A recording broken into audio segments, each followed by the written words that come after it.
but the rest of the field is in trouble back in the fourth turn.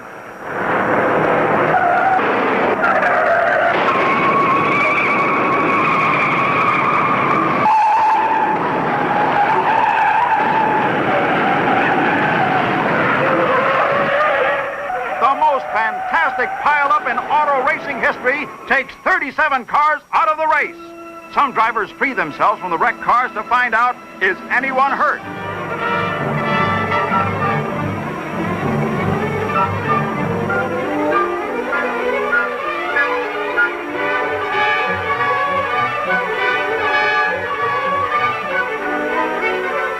There's a serious threat of fire. Fuel tanks were split by the impact.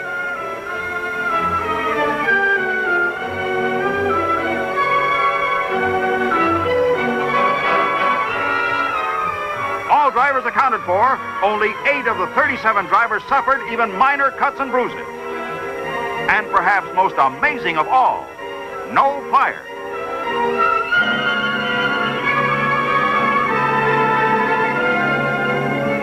Roll bars, crash helmets, seat belts, and Lady Luck saved lives this afternoon. I got in a wreck and went over the first corner, went out of the ballpark.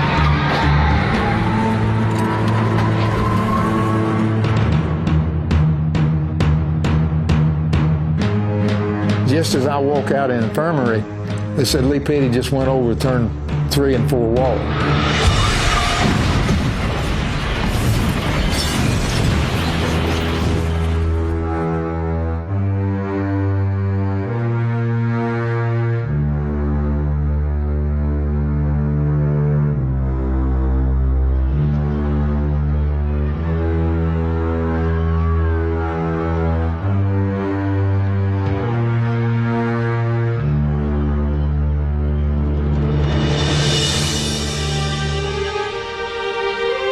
Challenge for second place up on turn 2. We've got a wreck.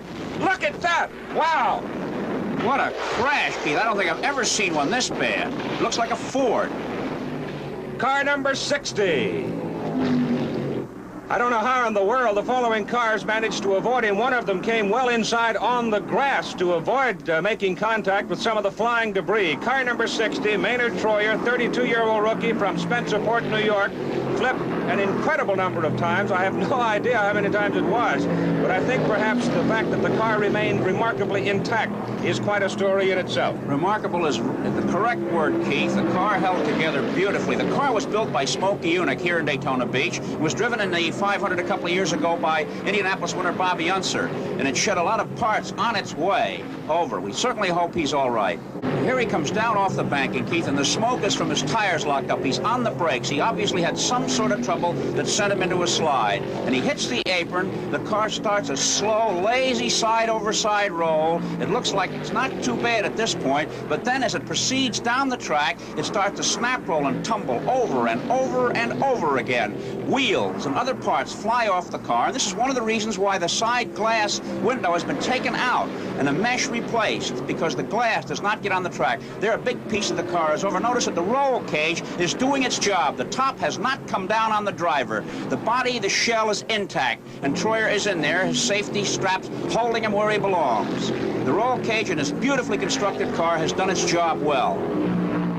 Here. Oh, trouble! Ricky Rudd slamming toward the wall, crashing, rolling over, side over side.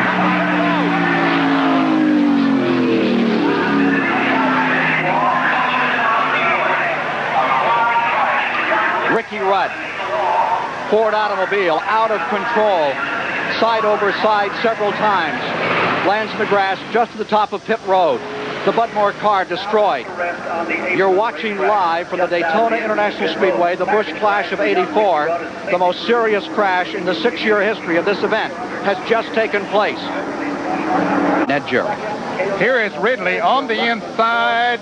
He might have touched him, but sometimes, because of the compression of the air, here you see Rudd's car turning back the wrong way as it slid. The air got under it, flipped it back the wrong way.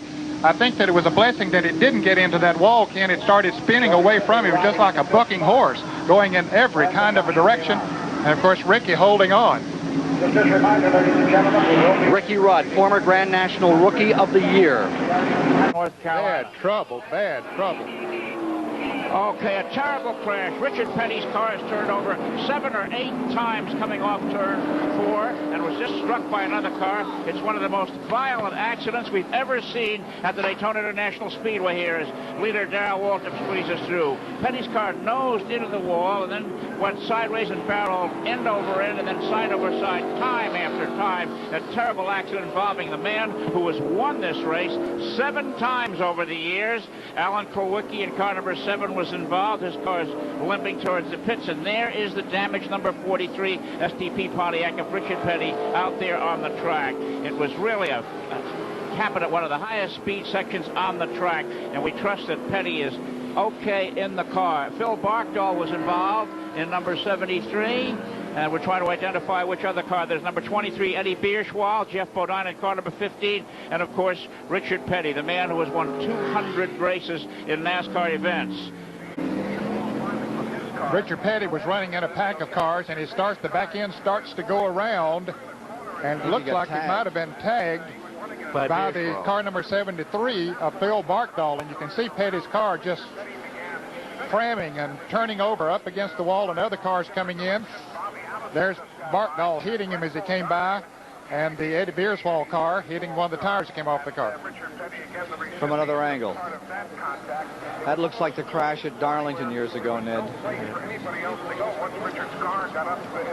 Fortunately, it was staying on the nose of the car for so long, Ken, so it didn't look like it was really taking hard bounces down onto the pavement. And it dispels some of the energy. You must remind the viewers that these cars are built to take these kind of crashes. And there's Phil Barkdahl hitting the cement wall right in front of us. Chrome moly frames that serve as a roll cage up under the roof to keep the car from crushing down on the driver.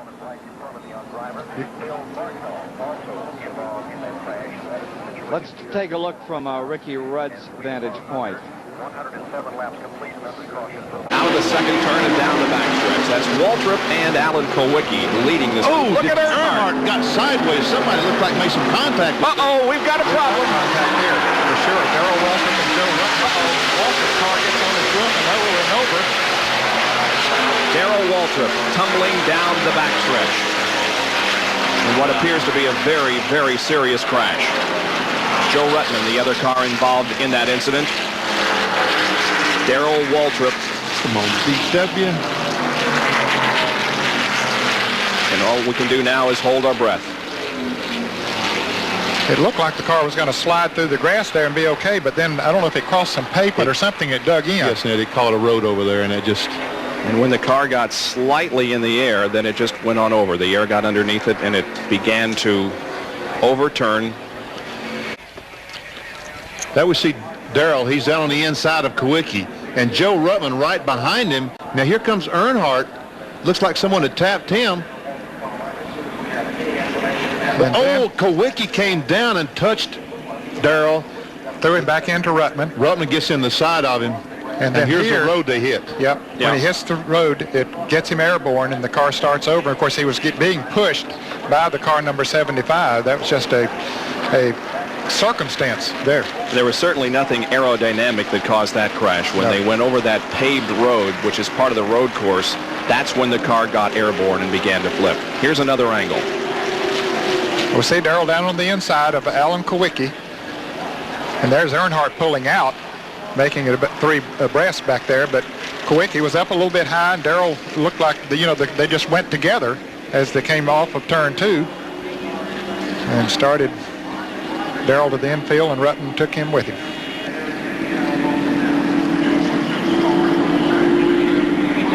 Car rolled over 5 or 6 times and came to rest on its side. Turn 2, and around goes Earnhardt, up in the air and over.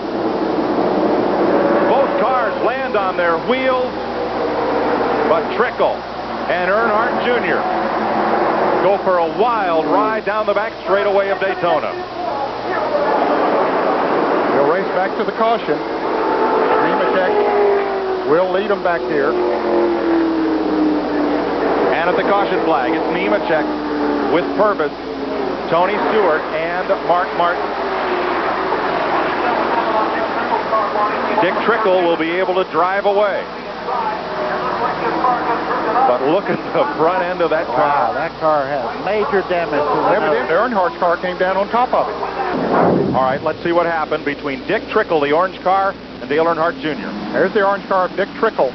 And you can see Trickle, he must have gotten hit from behind and shot right straight into Earnhardt's car. And you see Earnhardt's car lift, sets back down on the hood of Dick Trickle's car, then comes back down on its wheels. I'm not sure what the Olympic judges would give that landing, but it was a wild one. Let's take another look. You see Trickle right there. That's Buckshot Jones behind the two of them as they come off the corner there. Okay, we'll follow this on down through here a little bit and see what they're side by side. Here comes Buckshot with a great run off the corner. You see him coming up right there. He touches Trickle in the right rear corner into the 3 of Dale Earnhardt Jr. Up in the air. Look at this. The roof flaps did slow it down here.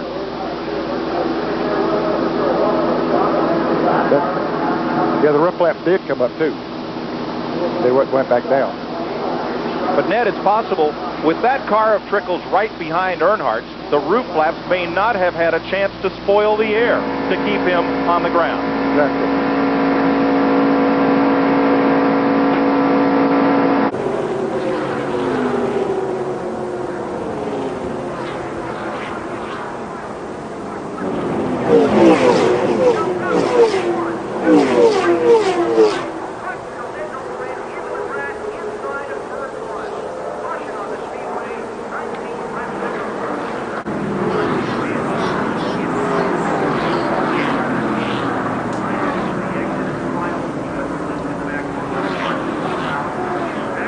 We're under caution at Daytona. Michael Waltrip has just taken a stinging sidewinder flyer from the tri-oval down toward turn 1. One car got in the back of him and he went for a ride, and he's climbing out okay. Under his own power. They're not having to help him out. That's a good sight. He's going to get a tap here, Ned, as he comes off the tri-oval down on the inside of the racetrack. Right there, he gets touched right there. Now this car goes way up in the air. When it turns around, you see it start to fly there. Turns completely up and pancakes right down on the roof. That's what did all that roof damage you were talking about. Then it goes into a barrel roll. Side over side, many, many times. Now it's on the nose of the car and then hits hard on the back. That looked much like Ricky Rudd's flip here in 1984 in what was then the Busch Clash. Here's another look. Jay Sauter has a little push coming out of the tri-oval and just gets into Waltrip. And they were just coming out of the tri-oval, and at that point of the racetrack, you're almost out of control anyway, buddy, and just a little tap sent him around. Absolutely. And the other thing, the roof flaps couldn't work because it went around so quickly, and the minute the back addressed the air, it went straight up in the air. Welcome back to Daytona. It's the big one, gang. It's the big one. It's what we've all been fearing. This kind of racing is going to happen. A horrible crash on the back straightaway that began when Tony Stewart got turned sideways against the backstretch wall number 20. Jason Leffler all torn up. The defending Cup champion Labonte. Stewart, there's fire underneath the hood of Bobby Labonte's car. He's out. He's okay. This is the view. You see Tony Stewart moving inside his car. Steve Park's car demolished. And Stewart's car flew and then had a car land on it. In front of his car, the roll cage is down on him. I tell you, and that doesn't look good.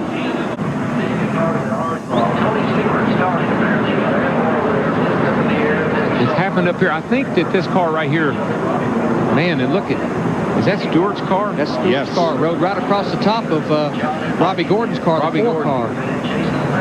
I think everybody back up and look at it again. I think that the 4 and the 20 may have been that started that. Stewart was the first car sideways. Here's see why. Here's the 4 got into the back of Ward Burton, I believe. And then Burton's 22 got into Stewart. And everybody scrambles. That car is taking a whale of a ride, that 20 car is. It's getting hit. It's upside down. It's hit on its roof. It's on fire. And here's another angle. Coming off of turn 2, where we've said that it's the wind. Somebody got into the back of that car right there. That's Ward Burton right there. You saw a puff of tire smoke, and then everything let loose. I think that's what started. Somebody got it back of Ward Burton off turn 2. I'm pretty sure the 4 car got into the back of Ward Burton, turned him into the 20 car, and God help all of them, because there's no place to go. And you can't see. Now here we come off of turn 2 again. Right there. See, Ward Burton got pushed around by that car, and that's the 4 car. And he got in the back of Tony Stewart. Of course, Tony Stewart went airborne here. And it was Ward Burton's car being sideways that blocked up the track for everybody behind him. Boy, and it gets hit by every car in the field, seems like, and Tony Stewart's car just took a whale of a ride. That must be at least 30 cars in that wreck. From Tony Stewart's onboard camera.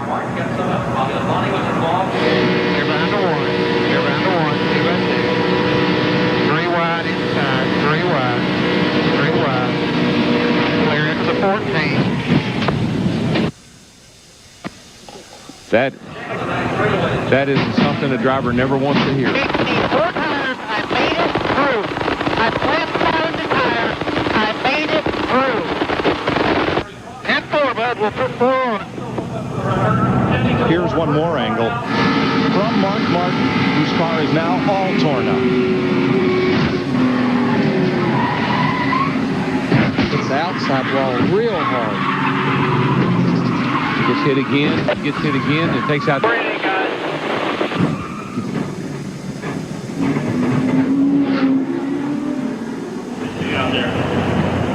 And Tony Stewart goes for one of the wildest rides in recent memory at Daytona. Kind of looks like the Richard Petty crash here, back when Richard crashed off turn 4 down here, standing on. Look, he's got Bobby Labonte's hood. It was hooked to the back of his car as he was in midair. Both Gibbs's cars roll into a halt there. Let's give you the cars involved in numerical order. Number 2, Rusty Wallace. Number 4, Robbie Gordon. Excuse me, number 1. And Harvick's getting a run off turn 4. It's going to be a drag race all the way back to the start-finish line. No caution. They're side by side, right to the line. Big crash. Here they come. Checkered flag. Harvick. Kevin Harvick wins the Daytona 500. We got one car on his roof coming across the start-finish line. Still wrecking. They're wrecking everywhere. Boyer's on fire. Jeff Gordon's wrecked. And they are still wrecking. Montoya, Stremme, Kenseth, Biffle, Marlin, Carl Edwards, Casey Mears all crashed on the final lap.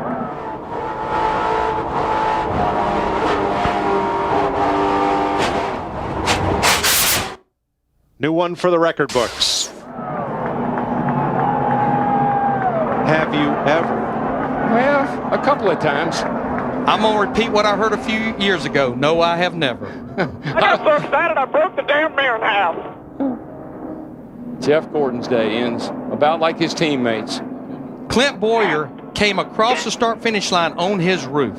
I've seen fire and I've seen rain. David Stremme's climbed out. He is okay. All that happened on lap 2.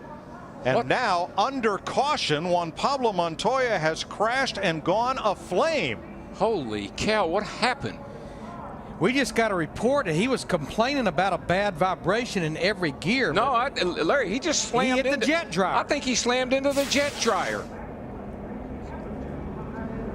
They're trying to clear debris off the racetrack, and the car brakes, won't steer, and he slides up the track and into the back of that surplus helicopter jet engine on a trailer used to dry the racetrack. Larry, Mike, I saw sparks coming out from the car as if it had a tire down or something.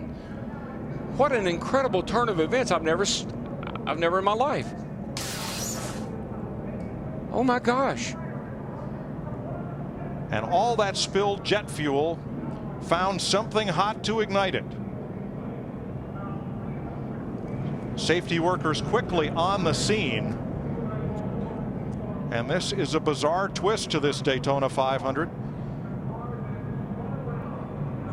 Down in turn number 3. .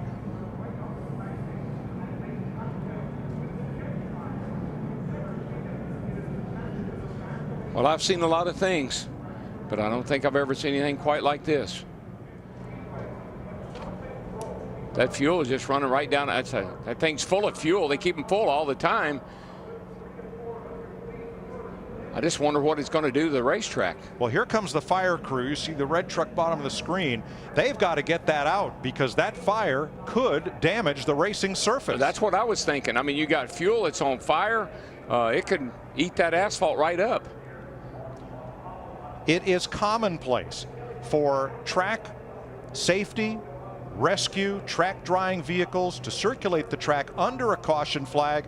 Drivers must maintain reasonable speed while catching up the pack and avoid those emergency vehicles. They're brightly lit and everything. That's easy to do when you can be under control of your race car. I just wonder if Montoya was going down the back, catching up with the field, and he didn't know the safety truck was up there. They called him on the radio and said, "Watch that safety truck," and the car darted hard right. Something had to happen. I saw sparks underneath. The car broke, and I don't believe he had steering control. I don't either. I mean, the car went up the track. When you see the sparks come out from under the car, it just looks like it had a flat tire or something happened to it.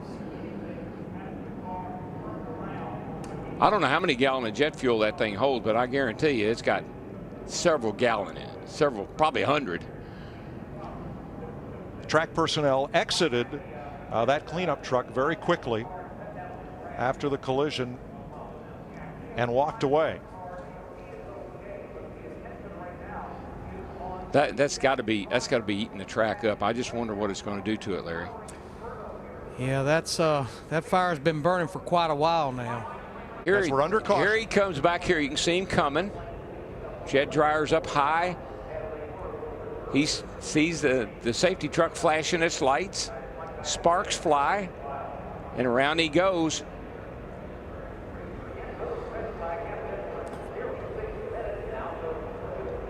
Here's a different angle.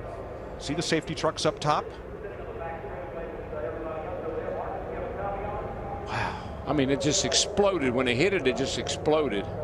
And he was traveling at a high rate of speed, trying to catch back up with the field. Back of the field.